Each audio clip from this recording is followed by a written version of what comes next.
আৰু 10 ডিচেম্বৰৰ পৰা 20 ডিচেম্বৰৰ ভিতৰতে আমি নৱমমান শ্ৰেণীৰ ছাত্ৰীসকলক আৰু ছাত্ৰসকলক আমি চাইকেল বিতৰণ কৰিম।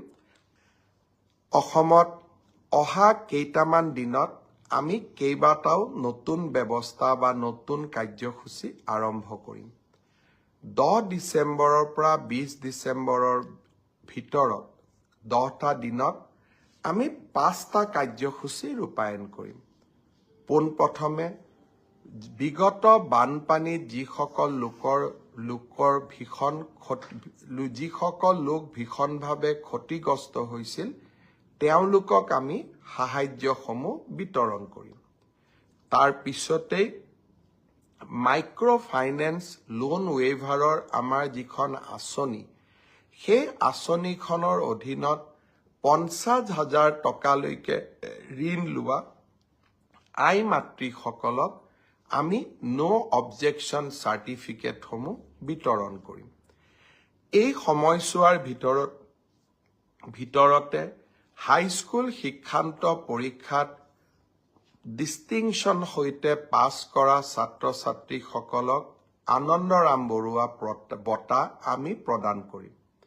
আৰু 10 ডিচেম্বৰৰ পৰা 20 ডিচেম্বৰৰ ভিতৰতে আমি নৱমমান শ্ৰেণীৰ ছাত্ৰীসকলক আৰু ছাত্ৰসকলক আমি চাইকেল বিতৰণ কৰিম। আৰু ঠিক একেধৰণে উচ্চতৰ মাধ্যমিকত সুখ্যাতিৰে উত্তীৰ্ণ হোৱা ছাত্ৰ আৰু ছাত্ৰী যিসকল ইতিমধ্যে নিৰ্বাচিত হৈছে তেওঁলোকক স্কুটিসমূহ বিতৰণ কৰিম। অৰ্থাৎ 10 ডিচেম্বৰৰ পৰা 20 ডিচেম্বৰলৈকে আমি সকলোৱে ব্যস্ত থাকিম আৰু সকলোকে এই আঁচনিসমূহৰ লাভ দিবলৈ আমি যত্ন কৰিম। এই সময়ছোৱাৰ ভিতৰতে অৰ্থাৎ 1 তাৰিখৰ পৰা 10 ডিচেম্বৰৰ ভিতৰত চৰকাৰী কৰ্মচাৰী 3য় আৰু 4ৰ্থ শ্ৰেণীৰ কৰ্মচাৰীসকলৰ মিউচুৱেল ট্ৰেন্সফাৰৰ পৰ্টেলটো আমি মুকলি কৰি দিম।